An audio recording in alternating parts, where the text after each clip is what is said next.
Hello students, good morning. ચાલો તો આજે આપણે જોઈએ વ્રુમ્સ એક્સપેક્ટન્સી થિયરી. વ્રુમ્સની જે થિયરી છે VEM એવી રીતે પણ ઓળખાય છે, બરાબર. હવે આ જે થિયરી છે, બરાબર, એ પ્રોસેસ બેઝડ થિયરી છે. પ્રોસેસ બેઝડ એટલે કેવું કે આપણે કોઈ બી વસ્તુને એક્સપિરિયન્સ લઈએ છીએ કે કંઈ જોઈએ છે, કોગ્નિટિવ પ્રોસેસ બેઝ થિયરી છે, બરાબર છે. માની લો કે નાનપણમાં તમે બહુ નાના હતા, બરાબર છે, અને તમને કોઈ કીધું કે બધાને જ કહેવામાં આવે છે, કંઈ સળગતું હોય તો આપણે કહેવામાં આવે છે કે ભાઈ દિવાળીમાં ટનક તારો આપણે લઈએ છીએ, બરાબર.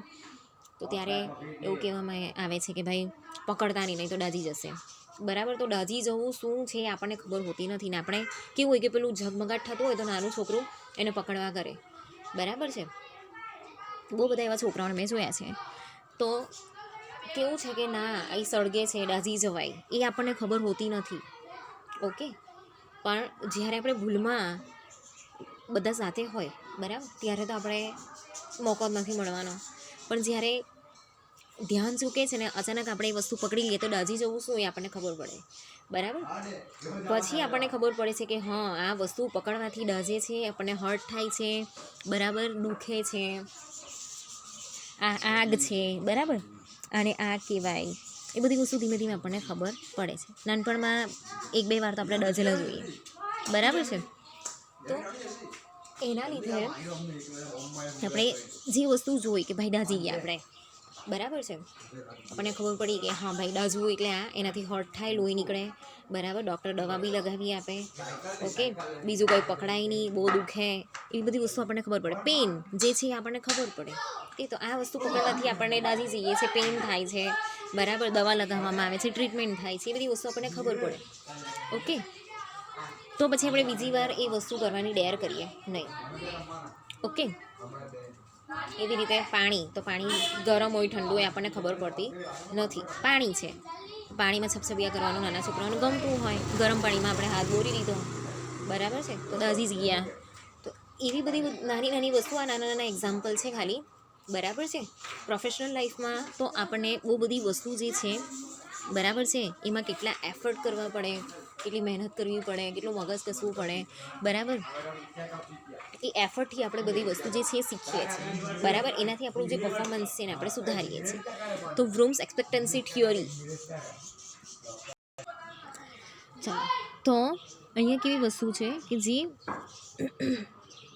as per VEM, people believe that there are relationship between the effort put forth at work, the performance they achieve from that effort, and the rewards they receive based on their effort and performance, બરાબર. તો as per VEM theory એક individual છે, બરાબર છે, કોઈ બી individual છે, તો એ એવું બિલીવ કરે છે, બરાબર, કેમ કે એને એક્સપિરિયન્સ થયો છે એવો કે જ્યારે એટલે મતલબ એફર્ટ અને પરફોર્મન્સની વચ્ચે એક રિલેશનશિપ એ જોઈ છે, બરાબર છે, કે જ્યારે એ એફર્ટ કરશે, બરાબર, એના કામમાં એ એફર્ટ કરશે તો ત્યારે એનું વસ્તુ જે છે એના પરફોર્મન્સમાં દેખાશે, બરાબર છે. એનું પરફોર્મન્સ સારું હશે, બરાબર, તો એને અચીવમેન્ટ મળશે, એને શીખવા મળશે. એ જે શીખો એમાં એનું જે પરફોર્મન્સ છે વધારે સારું કરશે, બરાબર છે, તો એને વધારે સારું અહીંયા અચીવમેન્ટ મળશે.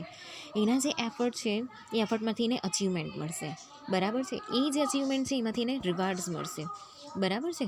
તો અહીંયા જે એફર્ટ અને પરફોર્મન્સ છે ને, બરાબર, એ બંને શું છે એ એકબીજાને અહીંયા રિલેટ કરે છે. તો it is આર્ગ્યુડ that people will be motivated if they believe that their effort will lead to the desired outcome, and based on their outcome they will be rewarded as per their expectation. Expectancy theory has main 3 elements, namely expectancy, જેનો capital E અહીંયા આપણે જોવાનો છે, ઇન્સ્ટ્રુમેન્ટાલિટી એનો I, બરાબર છે.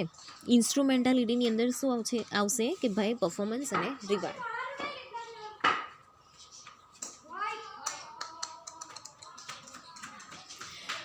અને વલેન્સ એટલે શું? સંયોજકતા, બરાબર. હિન્દી કે ગુજરાતીમાં એનો મિનિંગ થાય સંયોજકતા. તો જ્યારે એફર્ટ અને પરફોર્મન્સ બંને ભેગા થાય, બરાબર, બંનેનું સંયોજન થાય તો અહીંયા અચીવમેન્ટ આપણે પ્રાપ્ત કરીએ ને એના લીધે શું થાય, આપણને રિવાર્ડ મળે. બરાબર છે. તો અહીંયા 3 મેઇન એલિમેન્ટ છે. તો એક્સપેક્ટન્સી, ઇન્સ્ટ્રુમેન્ટાલિટી અને વોલેન્સ. બરાબર છે. તો અહીંયા વસ્તુ કેવી છે કે જ્યારે આપણે એફર્ટ કરીએ છીએ તો એ એફર્ટનું આઉટકમ શું હશે, તો ભાઈ પરફોર્મન્સની અંદર એ વસ્તુ દેખાશે. પરફોર્મન્સ સારું હશે તો અહીંયા શું થશે કે ભાઈ રિવાર્ડ્સ મળશે. બરાબર છે. તો અહીંયા જે મોટિવેશન છે ને, તો મોટિવેશન ઇઝ ઇક્વલ ટુ એક્સપેક્ટન્સી, ઇન્સ્ટ્રુમેન્ટાલિટી અને વોલેન્સ. બરાબર છે. તો જો અહીંયા આપ્યું છે એફર્ટ પરફોર્મન્સમાં દેખાશે, પરફોર્મન્સ સારું હશે તો રિવાર્ડ મળશે.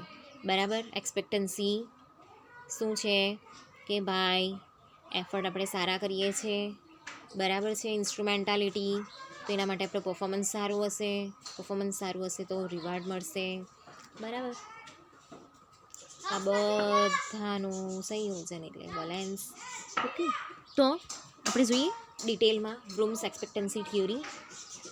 તો એક્સપેક્ટન્સી measures the relationship between job related effort and level of performance.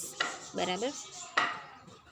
એક્સપેક્ટન્સીની અંદર શું છે, તો એની અંદર શું મેઝર થાય છે, તો relationship between job related effort and level of performance. બરાબર. આપણે એફર્ટ કરીએ પણ આપણા પરફોર્મન્સમાં નહીં દેખાતું હોય. બરાબર છે. તો એ કંઈ મતલબ નથી એનો. ઓકે. તો જ્યારે આપણે એફર્ટ કરતા હોઈએ ને, ખરેખર દિલથી એફર્ટ કરતા હોઈએ ને, ત્યારે આપણા પરફોર્મન્સની અંદર એ દેખાય છે. તો irrespective of rewards are available, employees will not be motivated to contribute their input to the organization unless they believe it will result in achieving a given level of performance. તો અહીંયા કેવું છે કે irrespective of rewards are available, employees will not be motivated to contribute their input to the organization unless they believe it will result in achieving a given level of performance. તો જ્યાં સુધી છે ને એ લોકોને એવું બતાવવામાં નહીં હોય કે તમે આ કરશો તો તમને રિવાર્ડ મળશે. બરાબર છે. મતલબ કેવું હોય કે રિવાર્ડના સ્વરૂપમાં એ લોકોને બોનસ બી મળતું હોય, અપ્રિશિએશન બી મળતું હોય. બરાબર છે. ફાઇનાન્શિયલ અને સાયકોલોજીકલ બંને ટાઈપના જે રિવાર્ડ્સ આપણે જોઈ ગયા છે એ બંને ટાઈપ્સના રિવાર્ડ્સ. બરાબર. રેકોગ્નાઇઝેશન મળતું હોય. બરાબર છે.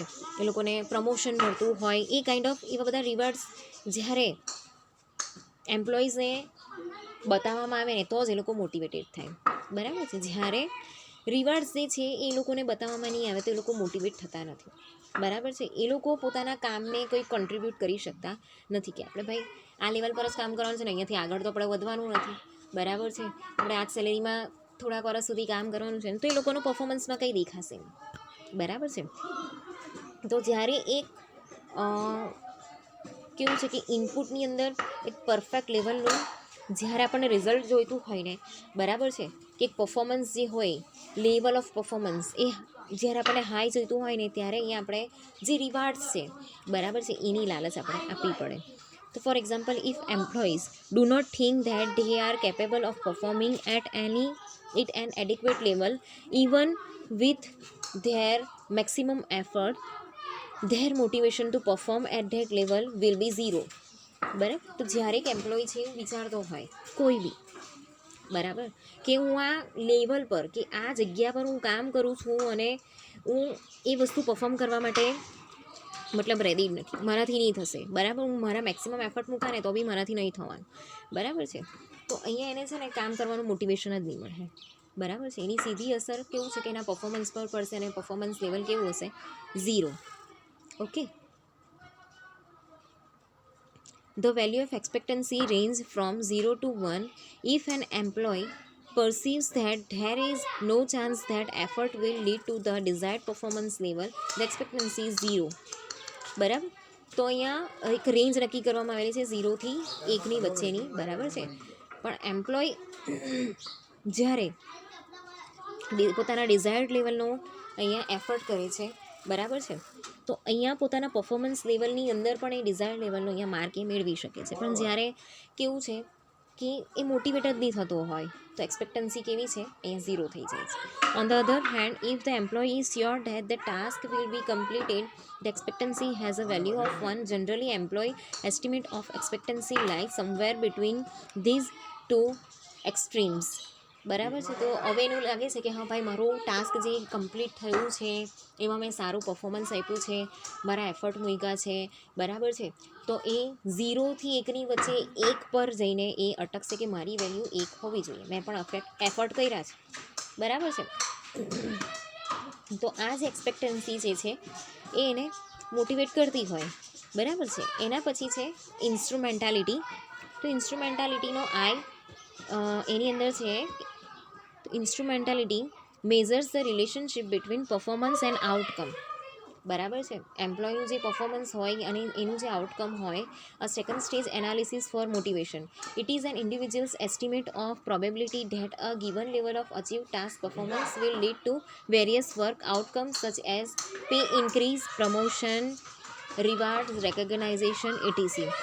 તો અહીંયા જે relationship between performance and outcome, બરાબર. અહીંયા આપણા એફર્ટ એક્સપેક્ટન્સીની અંદર આવી ગયા. હવે ઇન્સ્ટ્રુમેન્ટાલિટીની અંદર આવશે પરફોર્મન્સ, બરાબર છે. સેકન્ડ સ્ટેજ છે મોટિવેશનનો. તો એમાં જે એક ઇન્ડિવિજ્યુઅલ જે છે, બરાબર છે, એના ટાસ્કની અંદર પૂરેપૂરા એફર્ટ લગાવે છે, બરાબર છે. જેટલી પ્રોબેબિલિટી છે ને એ પ્રમાણે અહીંયા એફર્ટ લગાવે છે અચીવમેન્ટ કરવા માટે, બરાબર છે. એનો જે ટાસ્ક છે એની અંદર પરફોર્મન્સ માની લો કે બહુ સારું છે. Performance will lead to various work outcomes such as pay increase, બરાબર છે. તો અહીંયા અલગ અલગ ટાઈપના અહીંયા બધી વસ્તુ જે છે એ મળે.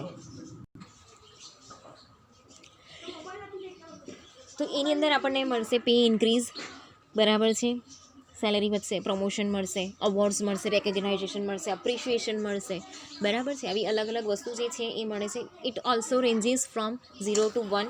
Four example, if an employee sees that a good performance rating will always result in a salary increase, બરાબર છે. તો ગુડ પરફોર્મન્સ જે કરતું હોય, બરાબર છે, તો એને અહીંયા સેલરી ઇન્ક્રીઝ જે છે એ આપવામાં આવે છે. The instrumentality has a value of 1. તો અહીંયા માની લો કે એને સેલરી ઇન્ક્રીઝ કરી આપવામાં આવી, બરાબર છે. તો એની વેલ્યુ કેટલી થશે? 1 થશે, બરાબર છે. માની લો કે અહીંયા ફંક્શન છે એની અંદર એને એવોર્ડ આપવામાં આવ્યું, બરાબર છે, કંઈ પ્રમોશન આપવામાં આવ્યું, તો એની જે વેલ્યુ થશે કેટલી? 1 થશે. If there is no perceive relationship between a good performance rating and a salary increase then the instrumentality is 0. માની લો કે અહીંયા કેવું છે કે ગુડ પરફોર્મન્સ અને જે સેલરી ઇન્ક્રીઝ થઈ છે, બરાબર, એની અંદર કોઈ રિલેશનશિપ જે છે એ છે જ નહીં, બરાબર. પરફોર્મન્સ એ લોકોનું એટલું સારું નથી, તેમ છતાં પણ સેલરી ઇન્ક્રીઝ કરવામાં આવી છે, કેમ કે 1 વર્ષ થાય એટલે કરવી પડે નિયમ પ્રમાણે. તો અહીંયા જે ઇન્સ્ટ્રુમેન્ટાલિટી છે એ કેટલી થઈ જશે? 0, બરાબર છે. એના પછી છે બેલેન્સનો V. Is a strength of an employees preferences for a particular reward. Preferences refers to the cognitive thinking that whether the reward will satisfy my individual goals or not. Each individual has different value for each reward. If an employee has a strong preferences towards a reward, balance is positive and vice versa. So total range for balance is from -1 to +1. તો balance એટલે શું? The strength of employees preferences for a particular reward, બરાબર છે. Particular reward છે. માની લો કે એ લોકોને કહેવામાં આવ્યું કે આટલા દિવસની અંદર તમે આ ટાસ્ક પૂરો કરશો, બરાબર છે, તો તમને આ પ્રકારના રિવાર્ડ જે છે આપવામાં આવશે. તો એ પ્રમાણે જે એમ્પ્લોય છે એના પ્રેફરન્સીસ પ્રમાણે અહીંયા એફર્ટ એ કરશે, બરાબર. એની સ્ટ્રેન્થ પ્રમાણે અહીંયા જે છે એફર્ટ કરશે.